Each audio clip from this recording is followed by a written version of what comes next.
Hello and welcome to the third edition of LendTech 2025. We are live from Mumbai and today we have Mr. Mohit Mairal from Vastu, Finserve, India.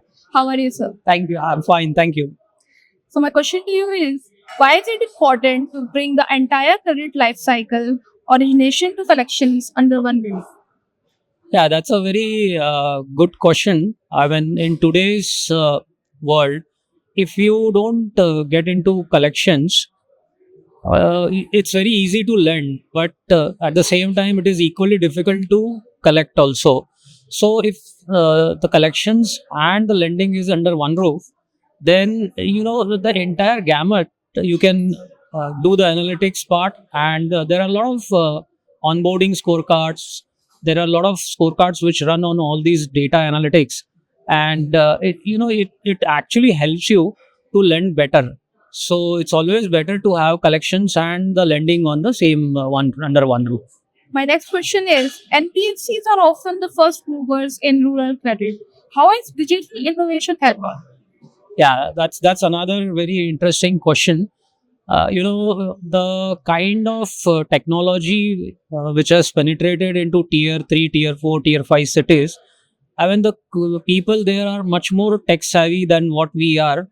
Probably there is a misconception that people in urban area are more tech savvy, but my experience is people in rural are much more tech savvy, and they use the technology part way higher than us. I mean, if you go by the data consumption kind of thing, you will find that in rural India, the data consumption is almost equivalent to the urban population. So the digitization in tier 3, tier 4 cities is going to the next level. And this will definitely help the NBFCs because, NBFCs are the ones who normally go into tier 2, tier 3 cities, and they will definitely help the NBFCs to lend faster and reach the target customers more easily.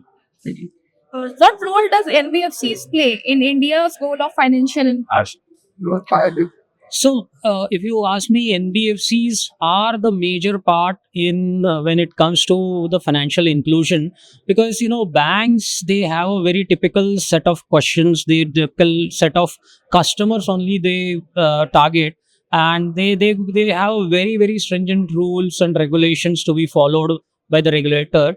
I mean, obviously, NBFCs also have those kind of rules and regulations, but the NBFCs are very agile kind of infrastructure they have, and they adapt to the kind of diversities which are there.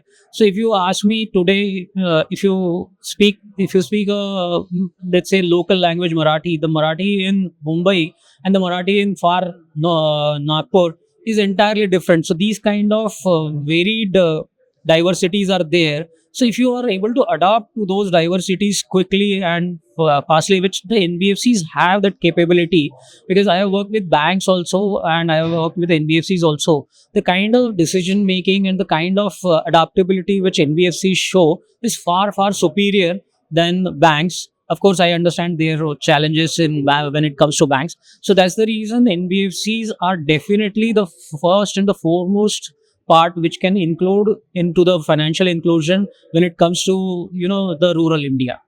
Thank you. so much, sir, for sharing your insights with us. Thank you. Thank you.